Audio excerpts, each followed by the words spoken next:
el gráfico este.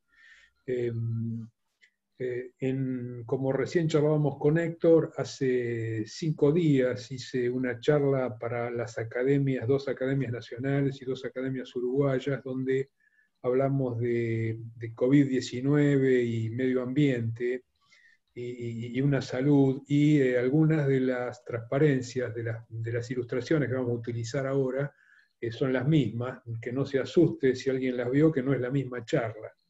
Así que bueno, acá lo que se puede ver es una serie de carteles, de compartimientos y de flechas. Todos estos compartimientos representan personas, animales o lugares, y las flechas representan flujos, flujos de fármacos, flujos de microorganismos, flujos de plaguicidas y flujos de determinantes de resistencia. Todo esto ocurre por contacto directo o por contacto a través de los alimentos, pero fundamentalmente por contacto a través del agua. El agua es un vehículo esencial de toda las cadenas epidemiológicas. Y nosotros tenemos la suerte de ser un país que tiene una gran cantidad de agua.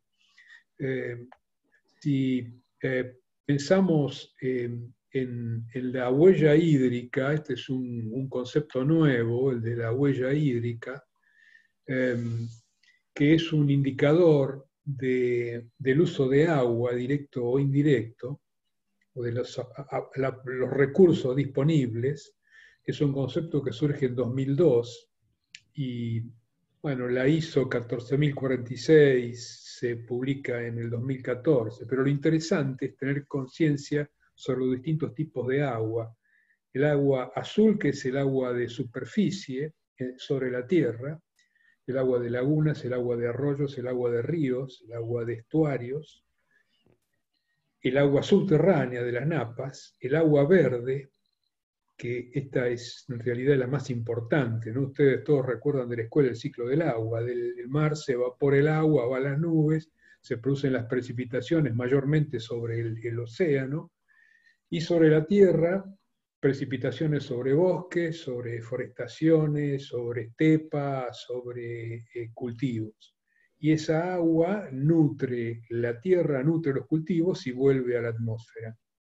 Ese es el agua verde. Y el agua gris, que es el agua usada, fundamentalmente el agua usada por el humano, excepto el agua negra, que es el agua de los inodoros, de los migitorios y demás. El agua gris tiene una gran importancia y cada vez va a tener más importancia en el mundo. Hay algunos países que tienen una tremenda cultura de cuidar el agua, nosotros todavía no la tenemos. Nosotros no solamente usamos agua azul pura para cualquier cosa, sino que dejamos la canilla abierta. Como no la tenemos que pagar o pagamos una tasa fija, eso no es para nosotros un problema. El agua gris es la que debe ser reutilizada o purificada elementalmente, y que no necesariamente sirva para beber, pero sí para reusar en lavados, en uso de sanitarios, etcétera, etcétera.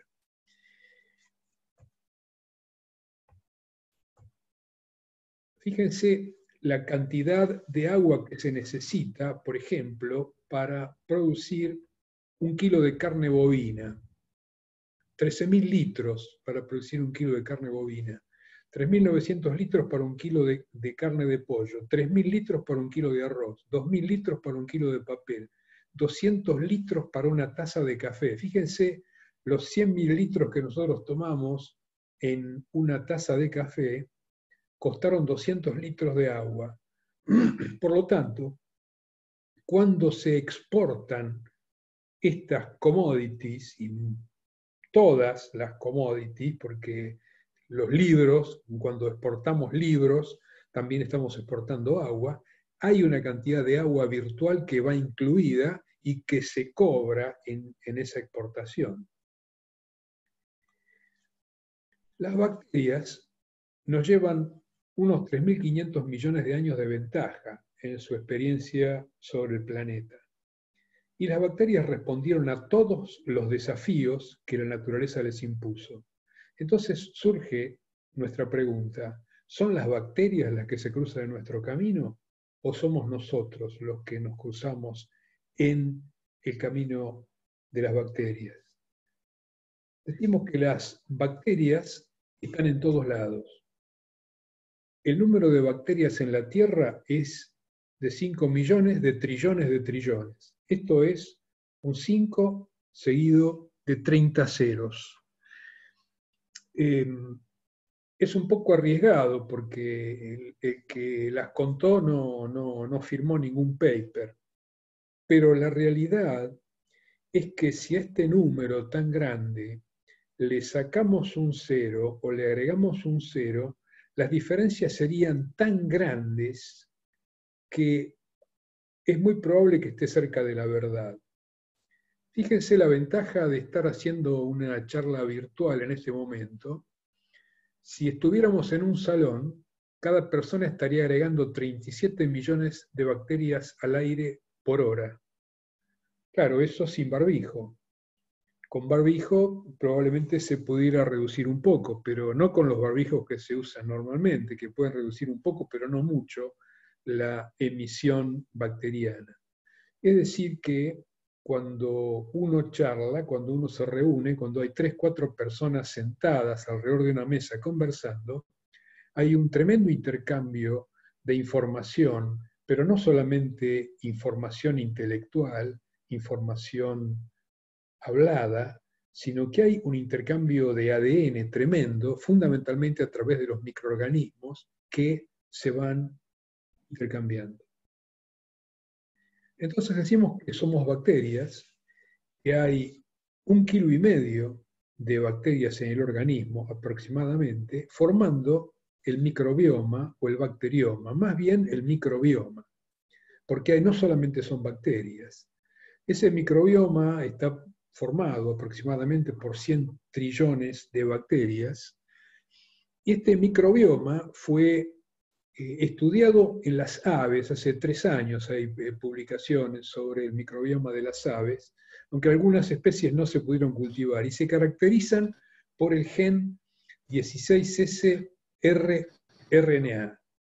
Este gen 16S es, digamos, parte de la porción liviana del ribosoma. Ustedes recuerdan que en los microorganismos hay una porción 30S y una 50S. La 30S tiene el 16S como un componente. Y lo importante de este gen 16S es que es muy poco variable en la evolución. Es uno de los genes que mejor se conservan. Por lo tanto, digamos, secuenciando ese gen se catalogan perfectamente las especies bacterianas. Este gen es un receptor de una secuencia de RNA mensajero que se llama secuencia de Shane-Dalgarno, y que, bueno, tiene una determinada secuencia de bases que de alguna manera es como que alinean el cabezal de lectura de ácido ribonucleico mensajero en el ribosoma. Acá tienen ustedes una representación del microbioma de las aves y todos los componentes. Como decíamos, esto que fue un trabajo de tremenda complejidad fue publicado en el año 2013. Y bueno, decimos que las bacterias se desarrollan en condiciones extremas, además de las condiciones óptimas que nosotros le damos cuando hacemos un cultivo bacteriano. En la Antártida, a temperaturas bajísimas, en volcanes de fosas oceánicas, a presiones y temperaturas elevadísimas. Pero acá recibimos a un fenómeno que hoy nos va a estar ocupando, que es la resistencia a los antimicrobianos. La resistencia a los antimicrobianos es un proceso natural y muy antiguo. No surgió con el uso de antibióticos por parte del hombre. La resistencia a los antimicrobianos existía desde hace millones de años. Es tan antigua como los microorganismos sobre el planeta. Es decir, que tiene por lo menos 3.500 millones de años. Entonces, ¿por qué las bacterias usan antimicrobianos, antibióticos? Porque es una manera de defenderse de otras, pero también hay muchas teorías que dicen que los antimicrobianos son usados como señales para comunicarse o como mediadores químicos por parte de los microorganismos. Entonces, las bacterias pueden crecer muy rápidamente, lo que es una enorme ventaja lógica, ¿no es cierto? En condiciones favorables una bacteria se puede multiplicar cada 20 minutos, es algo que estudiamos cuando veíamos el crecimiento de Escherichia coli. Ahora, ¿qué ocurre cuando las bacterias crecen de esa manera? Si en la teoría dejáramos crecer libremente un cultivo bacteriano que se reproduce cada 15 o 20 minutos, después de 24 horas de sexo desenfrenado, tendríamos una masa bacteriana del tamaño de una montaña. Recordemos que esto es un proceso exponencial. Por lo tanto, después de tener una montaña en 24 horas, 12 horas más tarde tendríamos la masa de la Tierra y 12 horas más tarde una masa similar a la del Sol. Es decir, esta es la explicación de un mecanismo exponencial, ¿no es cierto? Claro, por suerte no les alcanza el alimento, si no estaríamos complicados. Las bacterias pueden intercambiar material genético, lo que es otra gran ventaja, su gran velocidad de crecimiento y el hecho de que puedan intercambiar material genético. Entonces, además de todo esto, tenemos los virus. ¿Qué sabemos de los virus? Conocemos el virus del ébola, el virus del HIV, los virus SARS, MERS, el SARS-CoV-2 que nos tiene encerrados en las casas. Sabemos que son malos, pero ¿son en realidad malos los virus? Porque la mayoría de los virus son antibacterianos y esos son fundamentalmente los bacteriófagos. Y hay, cuando hablamos del microbioma en el intestino de un mamífero, la cantidad de virus supera por lo menos en 10 veces a la cantidad de bacterias. Si en la luz gastrointestinal hay 10 virus por cada bacteria, en el moco gastrointestinal hay 40 virus por bacteria. Es decir, que ese moco que está pegado a la mucosa gastrointestinal y que funciona como barrera defensiva, está poblado por bacteriófagos, que es una primer línea de defensa antes de las defensas propias del organismo. Es decir, que incluso podemos decir que hay teorías que dicen que los bacteriófagos representaron el sistema defensivo de las especies animales muy primitivas. Ahora, si comenzamos a analizar un poco el tema de los antimicrobianos, sabemos que Fleming en el año 28 descubre la penicilina, que las sulfonamidas aparecen alrededor del 35, que la penicilina fue desarrollada por Florey durante la Segunda Guerra Mundial y entra de lleno en el uso clínico en la década del 50. Pero con estas penicilinas, sulfas, algún aminoglucósido, comienza la revolución antibiótica. La resistencia bacteriana fue descrita por el mismo Fleming. Él dijo que en la década del 50, él dijo que claramente podría, el uso en concentraciones bajas iba a permitir la selección de bacterias resistentes. Él tenía evidentemente mucha razón con esto.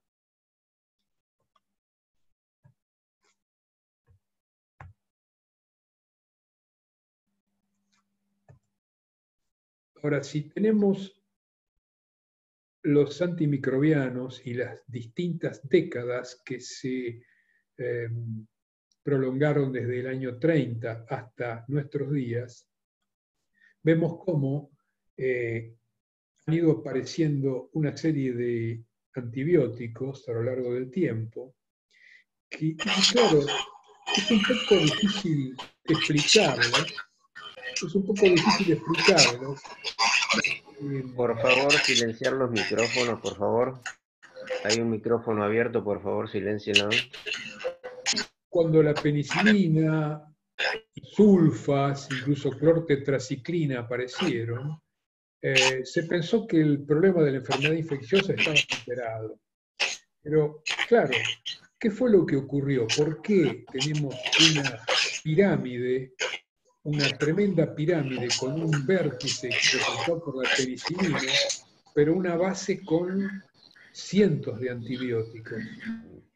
Eso ocurre así porque algo estuvo ocurriendo a lo largo del tiempo que fue catalizando la búsqueda de nuevos antimicrobianos.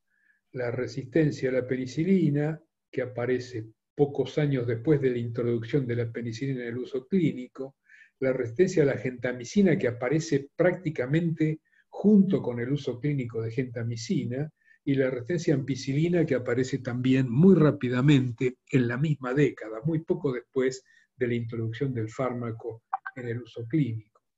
Entonces, si consideramos todavía otras variables, actualmente decimos que hay microorganismos panresistentes, es decir, microorganismos capaces de resistir a todos los antimicrobianos conocidos, lo que hace que la búsqueda de nuevos antibióticos se vuelva desesperante. El hombre necesita nuevos antibióticos. Y fíjense ustedes que en el año que transcurre en este momento, ha habido comunicación de dos nuevos antibióticos, es una comunicación de Nature, la corbamicina y la comprestatina, y estos dos antibióticos son particularmente interesantes porque uno tiende a pensar que no aparecen novedades, que aparecen antibióticos con el mismo mecanismo de acción que los anteriores, pero estos dos, particularmente la corbamicina, tiene una acción a nivel de la pared bacteriana de la misma manera que la penicilina, pero a diferencia de la penicilina que rompe la pared bacteriana, estos impiden que se rompa. Y al impedir que se rompa o que se separe, impiden que la célula bacteriana se pueda multiplicar. Es decir, frenan la multiplicación bacteriana, lo que es una cuestión particularmente interesante. Entonces entramos en el terreno de utilización de antimicrobianos. ¿Cómo se usan los antibióticos? En medicina humana, los antibióticos se pueden usar clínicamente o profilácticamente. En medicina veterinaria esto es más complejo. Se usan profilácticamente, metafilácticamente, terapéuticamente y como promotores de crecimiento. Y claro, como todos sabemos, el uso de antimicrobianos como promotores de crecimiento está en discusión en el mundo, en una profunda discusión. Este tema de los promotores de crecimiento y la resistencia microbiana no fue preocupante hasta la década de los 60. En la década de los 60 se forma el Comité Swan, un comité que se formó en el Reino Unido que evaluaba el uso de antibióticos como promotores de crecimiento.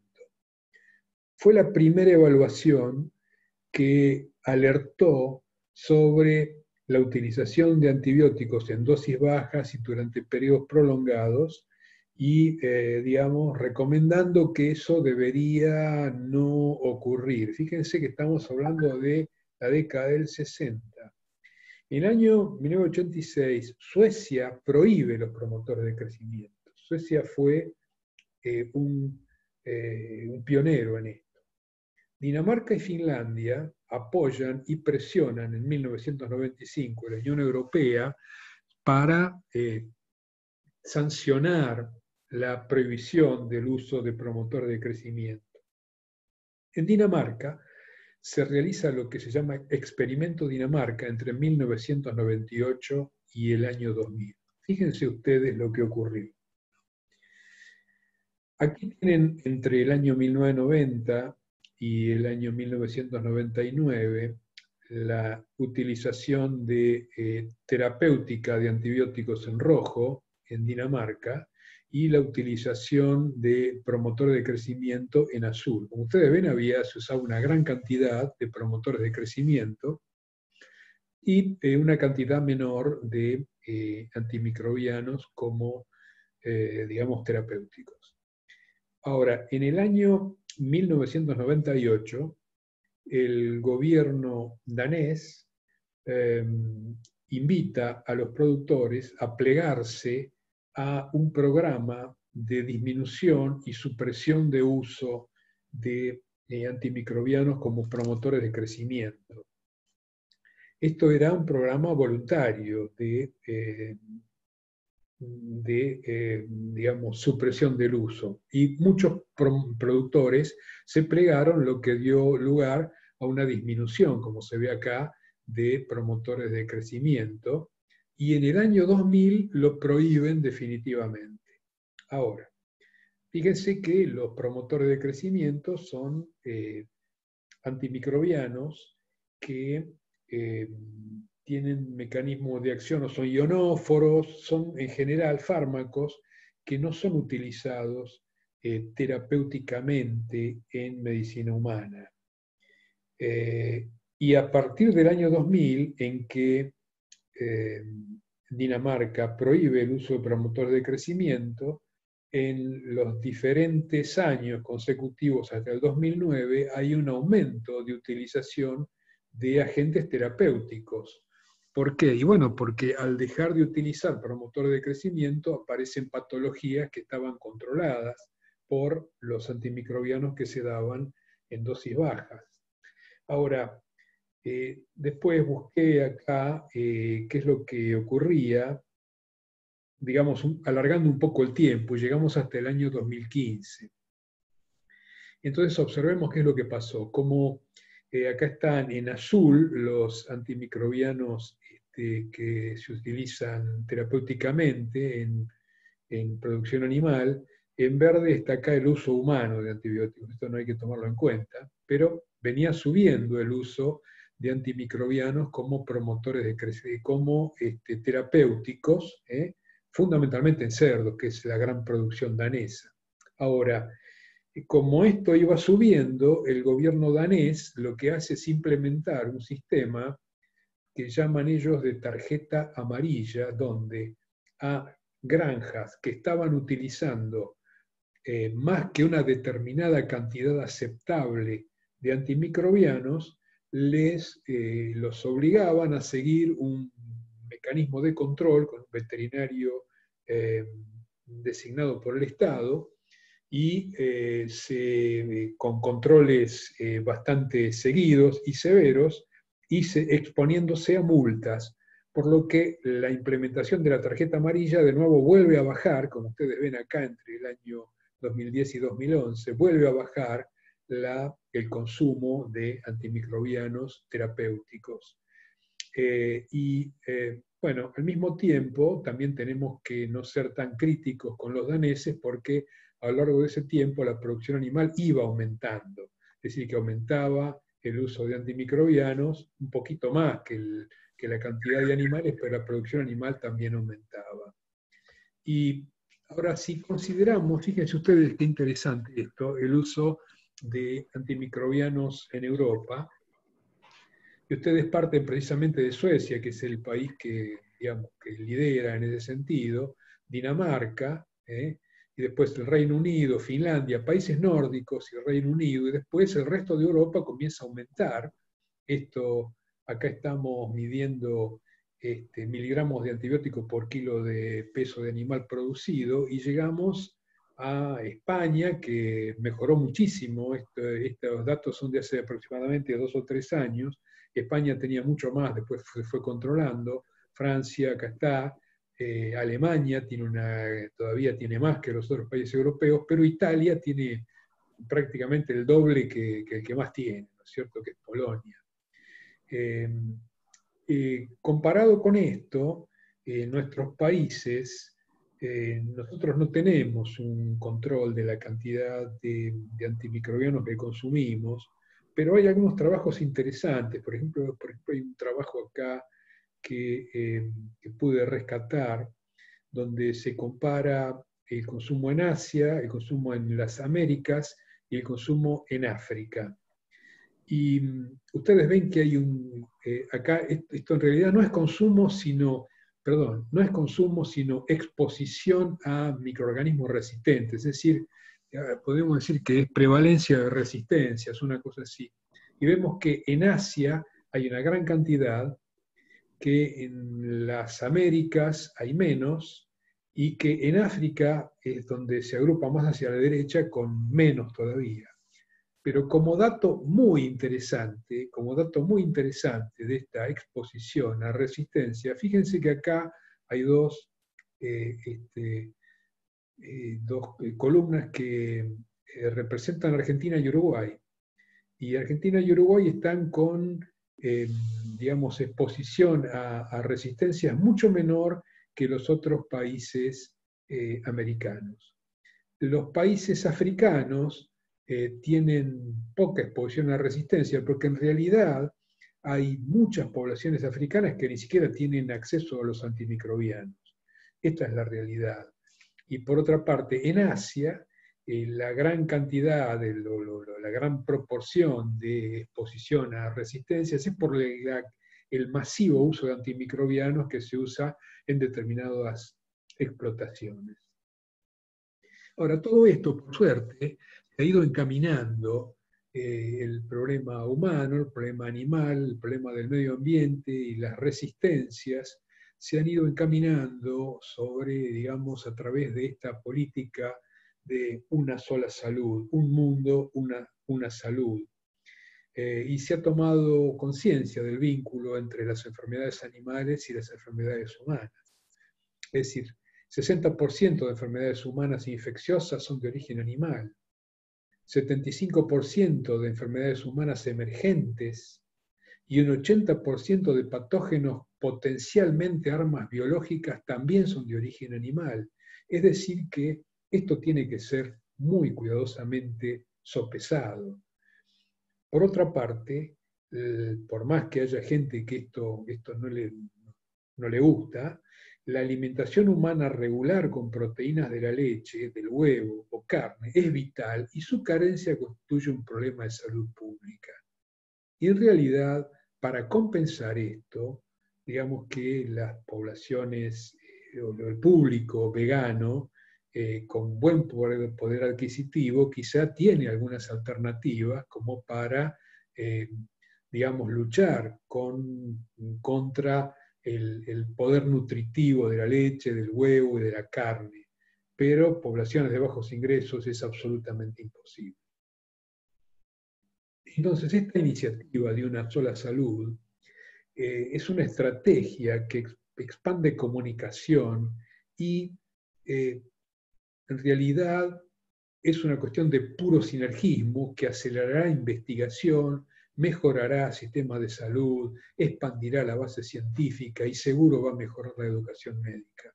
Si se la implementa correctamente, seguramente va a salvar muchas vidas en el futuro. Entonces, si consideramos a las poblaciones humanas, existen tres poblaciones humanas de riesgo. Una población urbana, una población hospitalaria y una población rural. Aquí tenemos una ciudad. Esta es la población urbana. La población urbana hay una serie de problemas vinculados a los antimicrobianos. ¿Cuáles son? La automedicación, no solamente con antimicrobianos, con cualquier fármaco, pero con antimicrobianos, la automedicación representa una llave para la resistencia microbiana, hasta para las toxicidades. Pero también hay problemas de no prescripción o prescripción incorrecta. Digamos, prescripción incorrecta o tratamientos inútiles, prescripción mal hecha de una enfermedad que no requiere antibióticos, o tratamiento de una enfermedad viral con antibióticos, o tratamientos erróneos en dosis, en periodo, interdosis, duración del tratamiento, tratamientos de mascotas. Las mascotas son ya miembros de la familia y comparten, así como decíamos que distintas personas intercambian microorganismos, imagínense una familia con su mascota, es un intercambio permanente de microorganismos. Y por supuesto tenemos que mencionar el uso intensivo e irracional de productos químicos. En el hogar se usan decenas de productos químicos en forma cotidiana. Todos ustedes habrán visto y escuchado publicidades de agentes antisépticos, fundamentalmente por televisión, que dicen que eliminan el 99,9% de las bacterias. Bueno, no solamente es totalmente imposible eliminar el 99,9% de las bacterias, sino que si lo hiciéramos, los primeros perjudicados seríamos nosotros, porque probablemente más del 90% de las bacterias, o más del 99% de las bacterias seguramente, son beneficiosas. Las bacterias patógenas las conocemos bien porque nos hacen mal, pero son una minoría absoluta.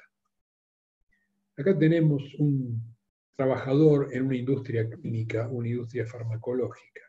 Este es un problema y los efluentes de las industrias químicas y farmacológicas deben ser estrictamente cuidados. El personal involucrado en la manufactura y esos efluentes de las industrias químico-farmacéuticas pueden representar grandes riesgos si esto no fuera estrictamente regulado. El hospital. Bueno, el hospital es un nicho muy particular. Es un nicho donde hay una gran presión antiséptica y quimioterápica, donde se hace uso profiláctico y terapéutico de antimicrobianos, donde se hace uso incorrecto de antimicrobianos, como vimos antes, donde se hace uso incorrecto de guardapolvos y materiales estériles. No digan, no, obviamente no estamos diciendo que todo lo que se hace está mal, pero sí hay uso profiláctico y terapéutico mal hecho, hay uso incorrecto de antimicrobianos y hay uso incorrecto de guardapolvos y materiales estériles. La limpieza y antisepsia de quirófanos debe ser estrictamente cuidada, el lavado de manos tiene que ser muy bien realizado, y el control de los efluentes hospitalarios y el tratamiento de los efluentes hospitalarios es un eslabón crítico de esto. Y hay muchos hospitales en nuestro país cuyos efluentes corren junto con los efluentes urbanos. Eso es algo absolutamente inadmisible. ¿Me permitís, Jorge? Sí, por supuesto. Vamos perfecto, llevamos 35 minutos pasados de exposición, va todo perfecto, tenemos una gran concurrencia, hasta colegas desde España que nos están siguiendo, así que bueno, el chat está abierto para todos aquellos que quieran ir haciendo alguna pregunta, ya la pueden ir dejando en el chat, y mientras tanto te seguimos escuchando, Jorge. Muchas gracias. Ya entonces debe estar Eduardito Mariño conectado allá desde Barcelona, que a la 1 de la mañana más o menos, así que mirá, gracias Eduardo. No, Entonces, no es justamente él, es otra persona, ¿eh? Bueno, mirá, estábamos viendo el efecto sobre el agro de, digamos, de los antimicrobianos, y acá aunque muchos de nosotros no lo sabemos, se usan antimicrobianos directamente en algunas explotaciones, por ejemplo, para determinada patología de la manzana, de frutales, es decir, que se hace aplicación de algunos aminoglucósidos o tetraciclinas directamente, lo que es un problema gravísimo. El esparcir el esparcimiento de antimicrobianos directamente en el medio ambiente es algo que hay que evitar por todos los medios. Es decir, que estos son problemas que debemos corregir. También, obviamente, el uso de plaguicidas, que es algo que debe ser realizado con buenas prácticas agrícolas. Y llegamos a las granjas.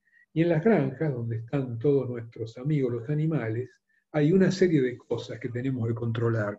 Nosotros decíamos que el uso de antimicrobianos en animales puede ser profiláctico, puede ser metafiláctico, puede ser como promotor de crecimiento o puede ser terapéutico.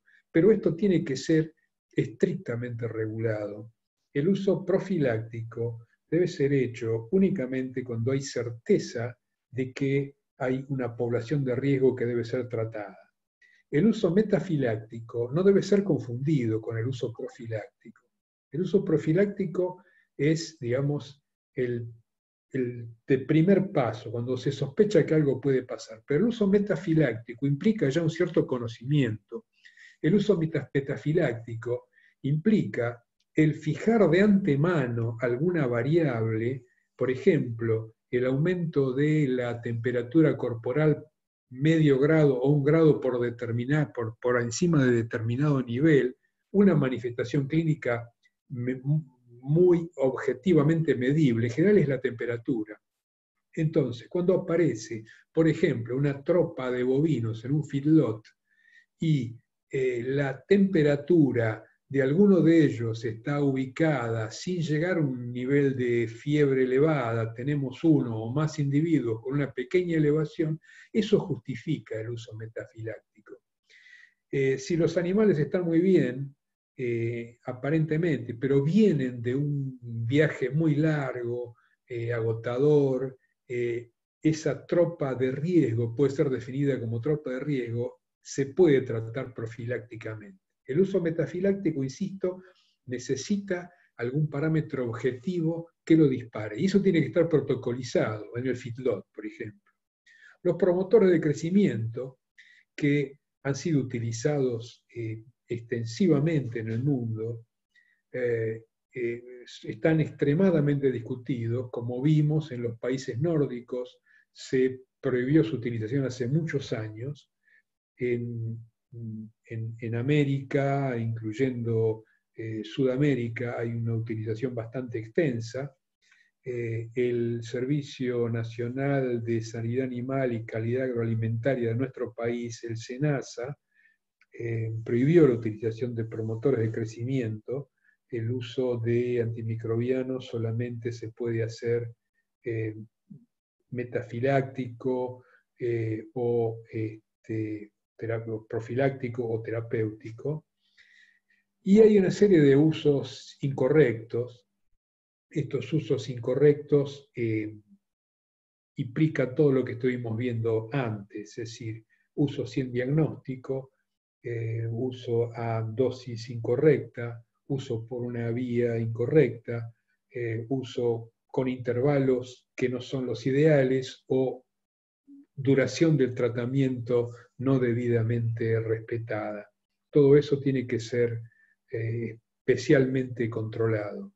La seguridad del personal rural es algo fundamental.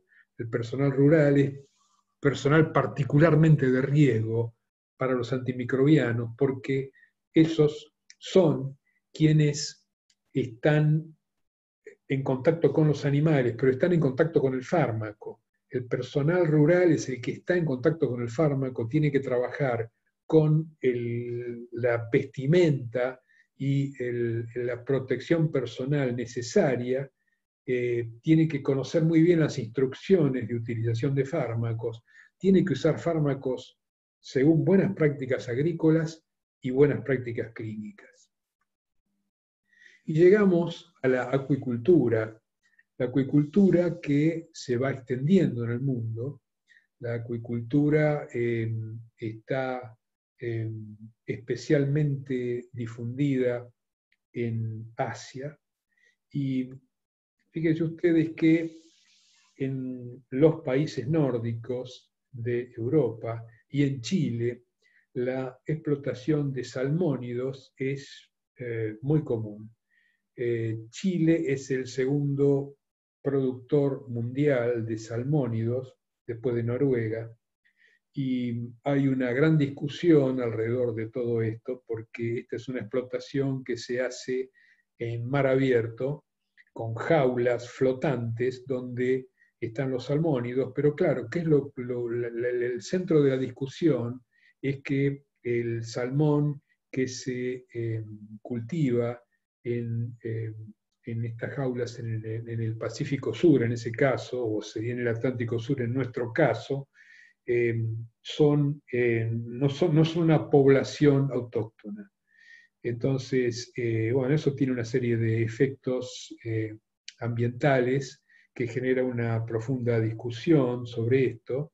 Lo que es cierto es que si este sistema de explotación mejora, si mejora la calidad del sistema de explotación, si mejora la inmunoterapia, la alimentación y la inmunoterapia, seguramente la cantidad de antimicrobianos que se utilizan en estos sistemas va a bajar mucho y esos sistemas se van a volver mucho más amigables con el medio ambiente.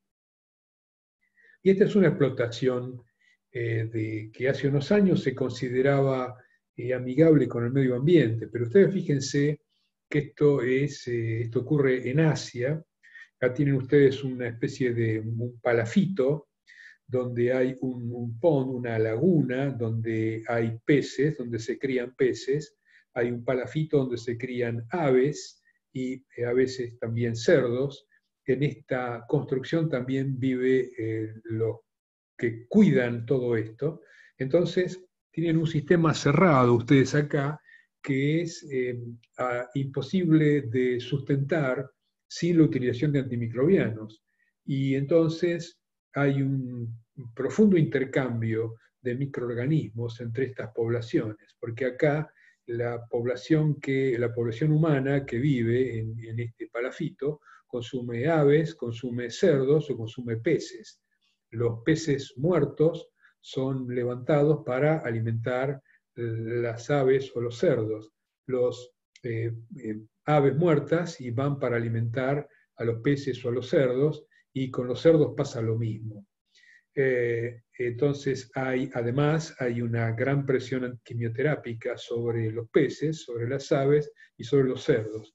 Y hay evidentemente una selección, una profunda selección de microorganismos resistentes que también son compartidos por las 4, 5, 6 especies, las aves, los cerdos, los humanos y la variedad de peces y otros seres vivos que haya en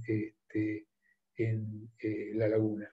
Así que, bueno, acá tenemos un problema de uso imprudente de antimicrobianos, la necesidad de desarrollar inmunoterapia, la necesidad crítica de implementar buenas prácticas y la especial consideración de los alimentos utilizados, porque muchas veces los alimentos utilizados no son los alimentos de la mejor calidad y muchas veces esos alimentos son portadores de determinantes de resistencia o de microorganismos resistentes directamente. Ahora, analicemos cómo debería ser una granja de cerdos. Me tocó hace muy poco tiempo estar en 2 o 3 granjas de cerdos en nuestro país, realizando trabajos de farmacología, y me sorprendí gratamente porque, claro, la cría de cerdos en nuestro país es relativamente joven, se ha desarrollado fuertemente en los últimos años. Entonces, aquí armé un esquema de cómo funciona aproximadamente lo que a mí me pareció sobre una granja de cerdos, que comienza con el ingreso de materiales y fundamentalmente alimento. Hay un sistema de inseminación y gestación, hay un módulo de maternidad, otro de destete y crecimiento, otro de engorde, otro de frigorífico y otro de expedición y venta.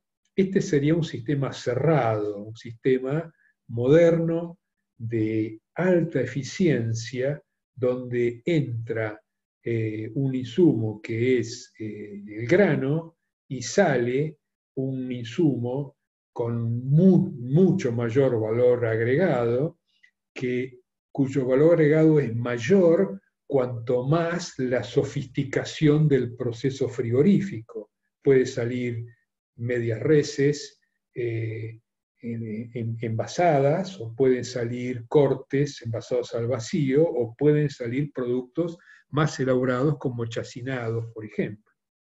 Todo este sistema funciona con una sanidad muy estricta, donde se utilizan antimicrobianos, no como promotores de crecimiento, se utilizan antisépticos con programas de antisepsia muy severos, donde hay programas de vacunación muy bien desarrollados y diseñados, donde hay producción y consumo de energía basada fundamentalmente en materia fecal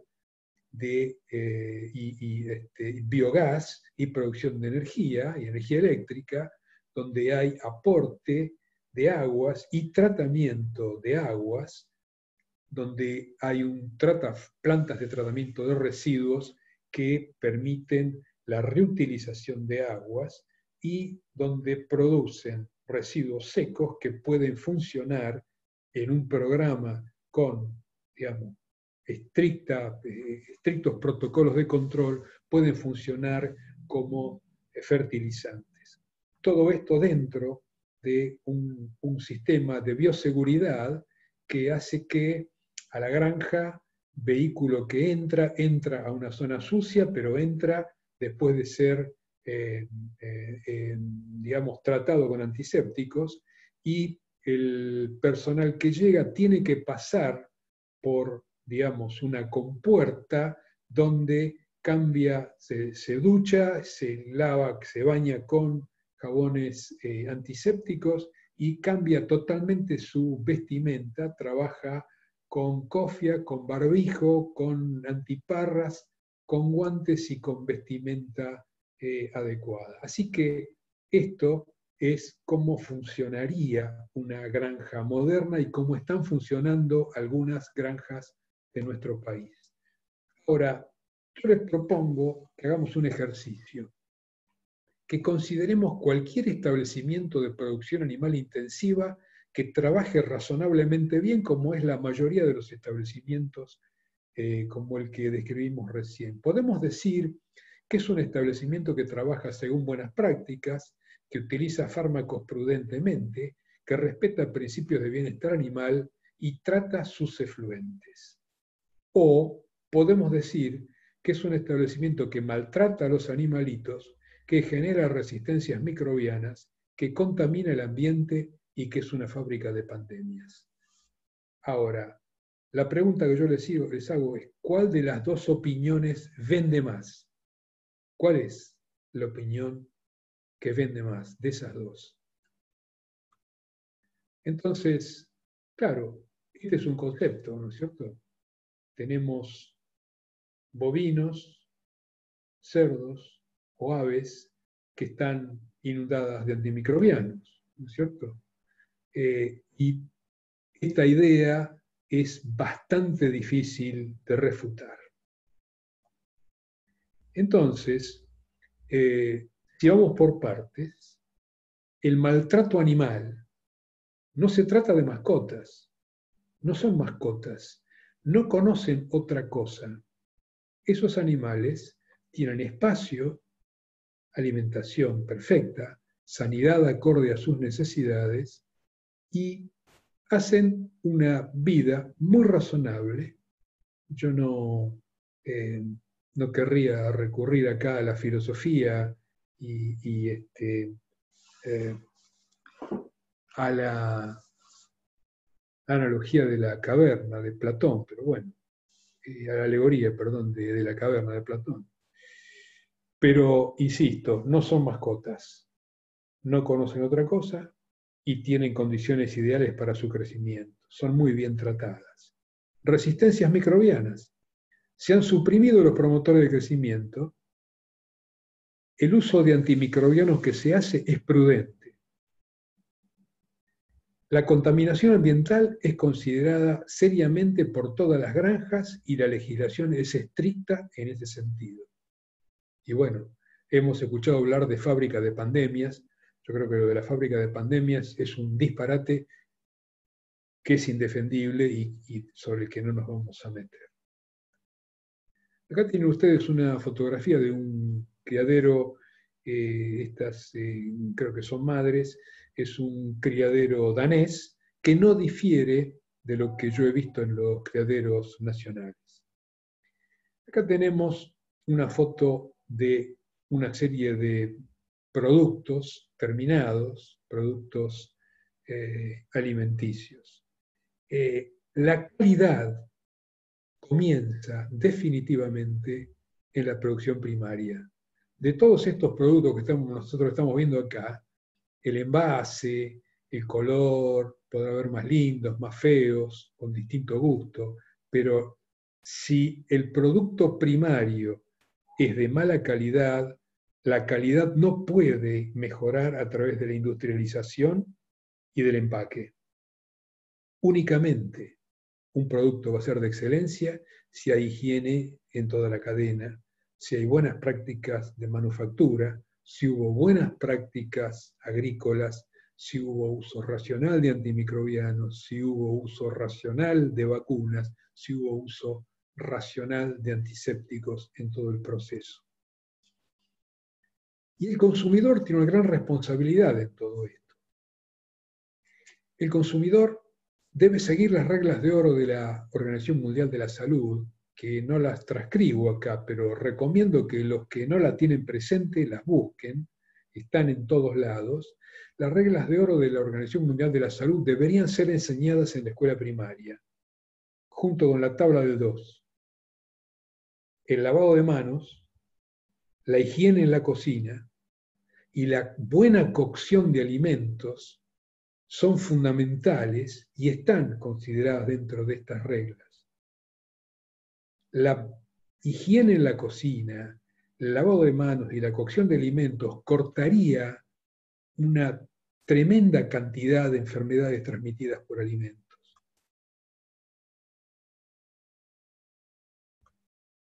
Y acá volvemos al gráfico que yo les mostraba al principio, el que había en una pizarra, les decía, en una pizarra en mi escritorio en la facultad. Y entonces acá está un poco mejor explicada. Ustedes tienen una serie de compartimientos y tienen una serie de flechas. Las flechas rojas son ingreso de antimicrobianos, son todos los puntos, por ejemplo, la presión de antimicrobianos sobre la gente de la ciudad, la presión de antimicrobianos a nivel del hospital, la gran presión de antimicrobianos en acuicultura, la presión de antimicrobianos en la granja, la presión de antimicrobianos en el agro. Y hay flechas verdes que representan flujos de bacterias, flujos de residuos de antimicrobianos, flujos de residuos de plaguicidas y antisépticos, y flujos de determinantes de resistencia.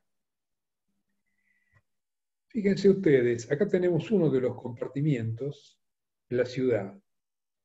Acá tenemos otro que es el empleado de las plantas farmacéuticas. Acá tenemos otro que es el agro, otro que son la producción agropecuaria, otro que es la producción acuícola, el hospital, la cadena alimentaria, con todos los pasos que esto requiere y a través de los cuales puede o no puede llegar un producto de máxima calidad al humano. Los ríos y lagos y mar, con la incidencia que tiene en la difusión de microorganismos resistentes, residuos de antibióticos y determinantes de resistencia. Y acá los tres poblaciones de riesgo, la población de la ciudad, la población hospitalaria y la población rural. Siempre considerando que la población rural, el personal rural, es de alto riesgo y el veterinario tiene muchísimo que hacer para protegerlos a través de la educación.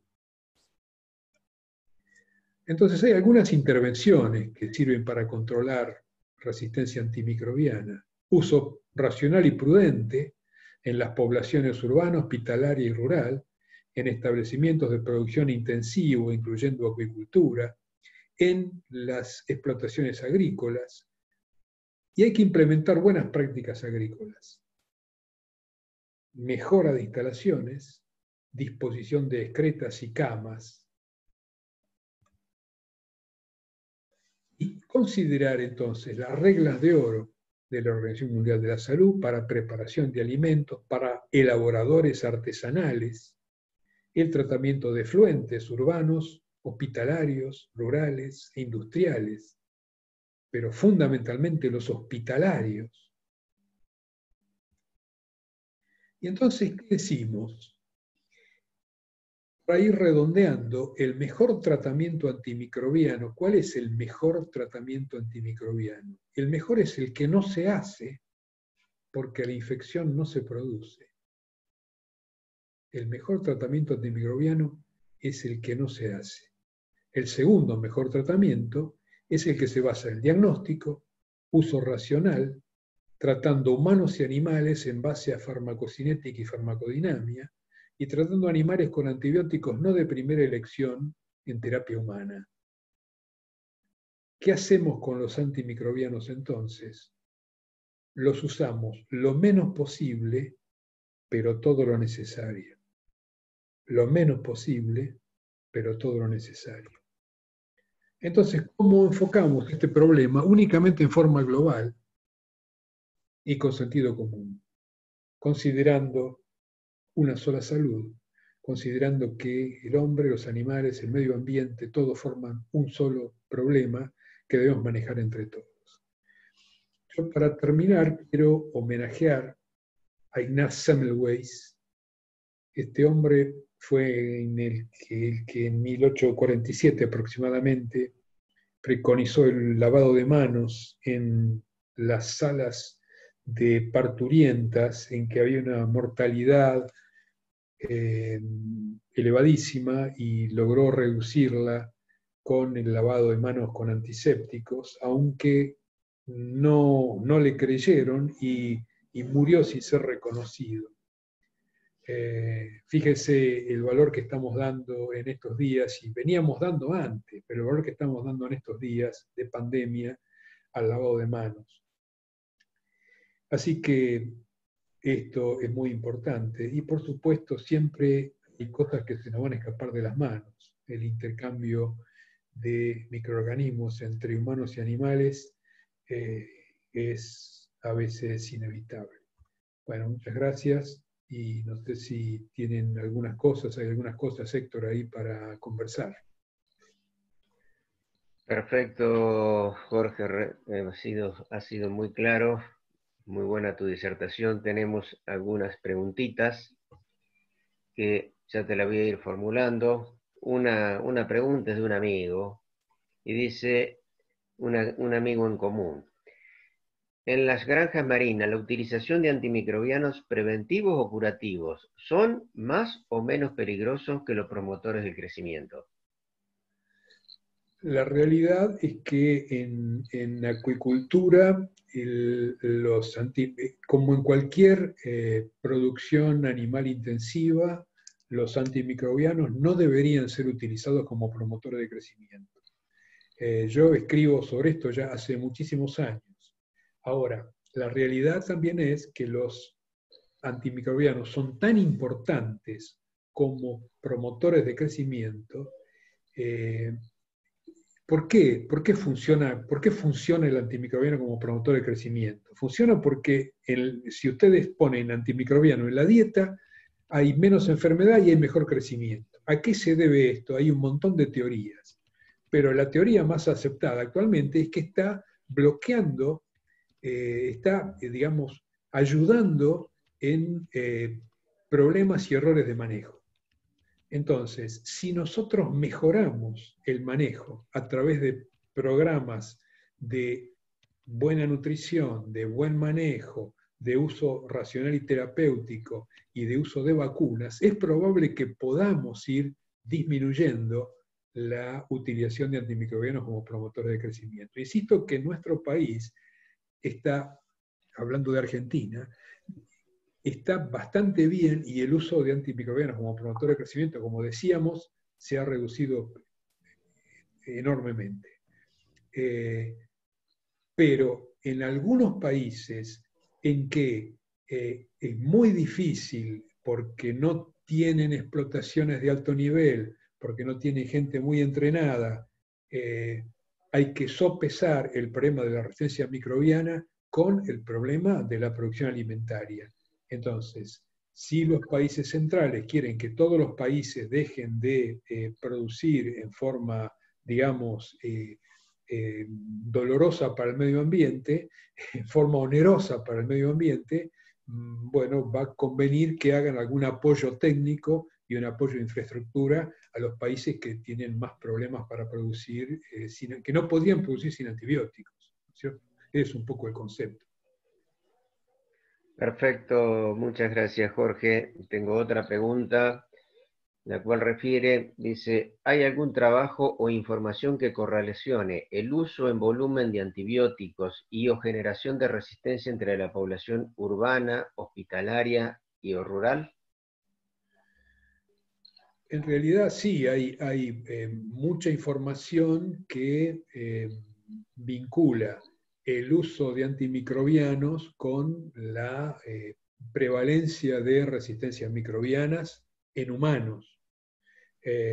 Esto era una discusión, en su momento había una discusión muy profunda de si existía o no la transferencia de resistencias entre distintas especies. Bueno, la realidad es que las fronteras entre especies animales han caído, así como las fronteras entre países cayeron. Bueno, tenemos el ejemplo, lo tenemos a la vista, ¿no es cierto? Este virus que surge en China y se distribuye a todo el mundo en muy poco tiempo. Bueno, con la resistencia microbiana puede pasar una cosa parecida. Por eso hay que tener un poco de cuidado. Pero la realidad es que probablemente uno de los nichos más importantes de generación de resistencias microbianas sea directamente el uso en el hombre a través de la automedicación y del uso indiscriminado de antibióticos. Si nuestra responsabilidad la tomamos en serio y disminuimos el uso y abolimos el uso de antimicrobianos como promotor de crecimiento y los usamos prudentemente en forma terapéutica, tendremos una gran parte del problema resuelto. Perfecto, Jorge. Acá hay un comentario de alguien desde España que nos refiere que estuvo 20 años en Italia y le llama la atención el uso de antibióticos en ese país, ¿no es cierto? Vos hiciste referencia a que había un gran uso de antibióticos en Italia. Sí. No sé si le podés ampliar un poquito más. No, muy poco, muy poco. Yo sé que el sur de Italia, no sé, esas cifras también tienen 2 o 3 años, yo no sé cómo han evolucionado. En Europa se está controlando el uso de antibióticos en toda Europa.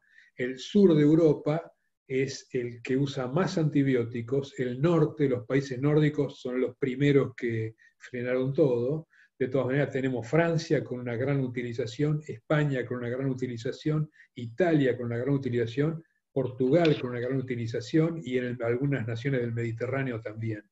La verdad es que yo las cifras no estoy nada seguro porque son cifras que tomé de internet. Lo que sí estoy seguro es que el sur de Europa usa mucho antibiótico, no como promotor de crecimiento, pero sí como terapéuticos y como metafilácticos. Y el uso como metafilácticos, en muchos casos, no es debidamente controlado. Entonces hay un uso bastante intenso de antimicrobianos que pasa como metafiláctico y es un poco más que metafiláctico. Perfecto, Jorge. Bueno, vamos a ir cerrando las preguntas. Acá nos están preguntando cuál es la incidencia en la resistencia antimicrobiana por el uso de antimicrobianos en la clínica de animales de compañía. A ver, repetímela, por favor. ¿Cuál es la incidencia en la RAM por el uso de antimicrobianos en la clínica de animales de compañía? Bueno, yo diría que es muy poca. Es decir, no tengo datos, pero es muy poca la incidencia. Precisamente por eso hay muy pocos datos.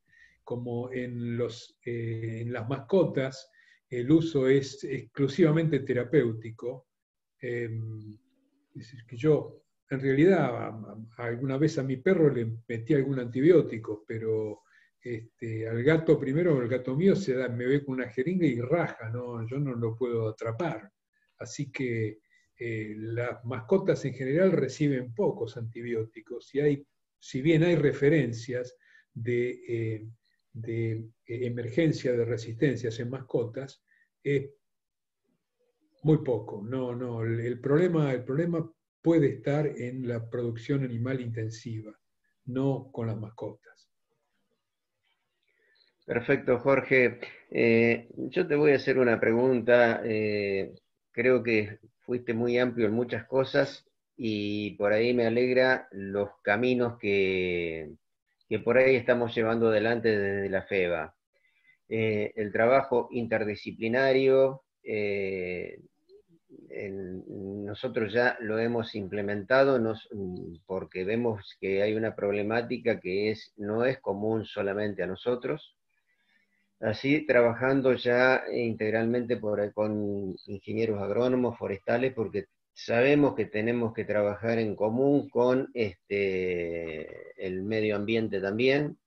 Por otro lado, dentro de la Confederación General de Profesionales, en una subcomisión de salud junto a 13 profesiones de la salud, que creo que eso nos integra más como profesionales de la salud. Y en esos trabajos, en todos lados siempre nos veremos haciendo una pregunta, y creo que vos hiciste una referencia, pero yo quiero que lo profundices o que des tu punto de vista, porque hablaste de las granjas porcinas, todos los aspectos de bioseguridad y está todo relacionado con las buenas prácticas. Y hoy existe una gran discusión respecto a la instalación de granjas financiadas por los chinos, y hay mucha gente que está ligada al medio ambiente que se opone, la gente que defiende, o mejor dicho, que de alguna manera está defendiendo la instalación porque coincide que existen normas de bioseguridad y de producción adecuadas. Entonces me gustaría saber cuál es tu punto de vista. Bueno, viéndolo así, a la distancia, con perspectiva, y todavía no conozco perfectamente, tengo idea de qué es lo que pasa, pero no sé bien cuál es el proyecto de inversión de China, pero lo que yo les puedo decir es que me da creo que es una oportunidad, es un momento de oportunidad para analizarlo políticamente, es un momento de oportunidad.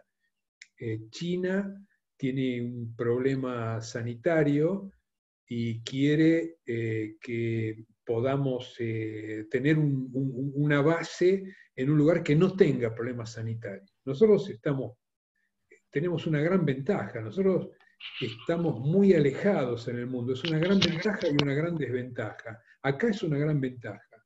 ¿Por qué? Porque es un pedacito de tierra rodeado por océano, con un clima maravilloso y muy fértil. Entonces, los chinos, que no son tontos, observan esto. Tenemos un estatus sanitario excelente y tenemos una situación económica desesperante. Entonces, a nuestro país le vendría como anillo al dedo una inversión y un estímulo productivo.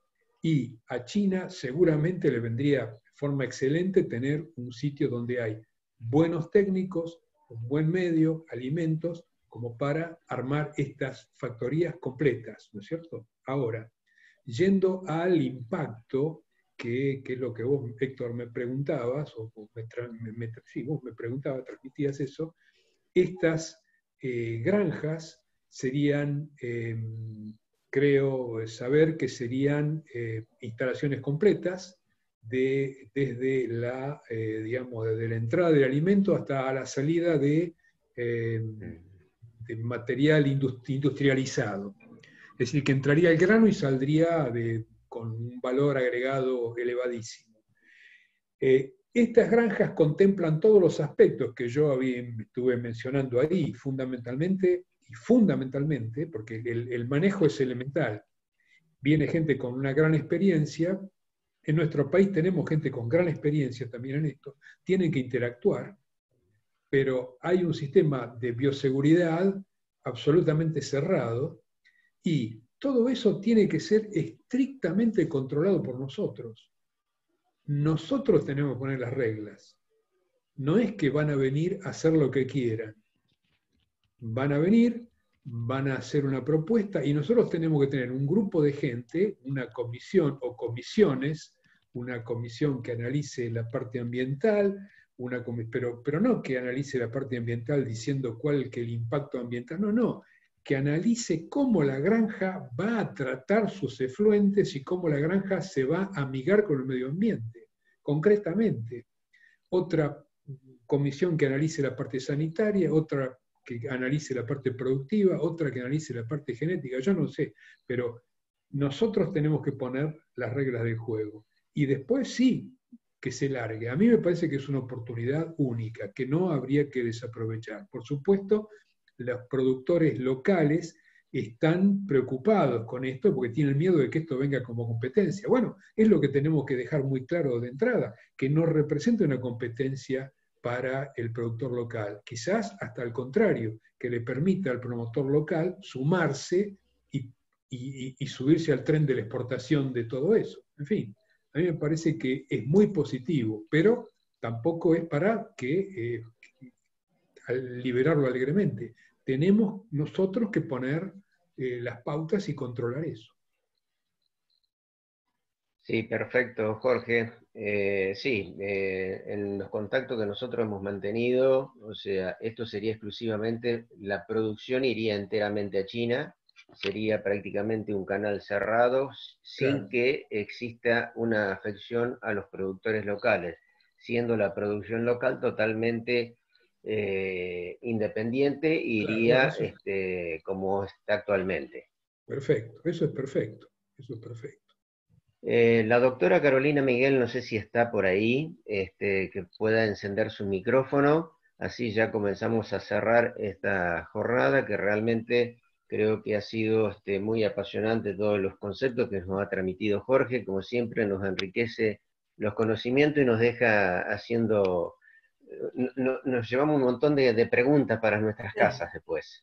Lo cual dicen que es muy bueno, ¿no? Cuando uno da una charla que genere preguntas y cuestionamientos, es muy nutritivo. Sí, la verdad estoy atentamente escuchando. Y has hecho una pregunta, Héctor, le tiraste el centro, así, en el último minuto del partido. Hay muchísimos temas para que son discutibles, que entendemos que hay otros enfoques, pero son súper interesantes.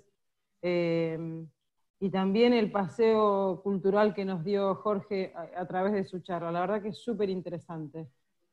Jorge, te han dejado saludos de todos lados, con mucho Bueno, cariño, de graduados tuyos y también de otras universidades, agradeciendo tu charla que ha sido muy interesante. Te cuento porque obviamente no has podido estar mirando el chat, pero todo el mundo muy contento con tu disertación, para bueno, muchas variar. gracias. Así que muchísimas gracias por tu charla, por tu compromiso. Y siempre es un gusto, la verdad, escucharte. Más allá del área que uno, desde la que uno ejerza la profesión, nos toca todas las áreas de la medicina veterinaria en la resistencia y la salud pública. Así que desde la facultad y desde Carolina, personalmente, te agradezco mucho. Espero volver a encontrarte, al menos a través de la pantalla. Un Bueno, nos abrazo. vamos a encontrar seguramente. Muchísimas gracias a todos ustedes. Esto para mí es gratificante, es lo que hice toda la vida, así que poder interactuar con ustedes para mí es nutritivo. Así que muchísimas gracias. Gracias. Gracias, Héctor. Yo me despido con estas palabras para vos y para la FEBA, puntualmente para vos y para la FEBA en general. Así que un saludo enorme. Seguimos nosotros como siempre. Perfecto, gracias Carolina. Lo mismo a nosotros, el agradecimiento para la facultad que nos permite seguir adelante con este ciclo de webinar, que bueno, ya lo he repetido muchas veces, cuando iniciamos empezamos poco ambiciosos, iba a ser una vez al mes, después cada 15 días, terminamos haciéndolo semanalmente, y hoy nos estamos preguntando si no es mucho y si no estamos cargados de webinar. Pero bueno, ya además está decirte el agradecimiento nuestro de parte de la FEBA, Jorge, y bueno, vos sabés que están las puertas abiertas siempre para que podamos encarar cualquier proyecto en conjunto y poder brindarle a todos los profesionales veterinarios todo lo que pueda ser de interés en los temas que vos manejás con mayor idoneidad. Así que Bueno, muchísimas gracias y bueno, estamos en contacto como siempre y nos estaremos viendo en cualquier momento. bueno, muchas gracias a Igualmente ustedes. a todos los que estuvieron presentes, tanto de Argentina, de las distintas universidades, laboratorios, asociaciones y algunos extranjeros. Muchísimas gracias a todos también.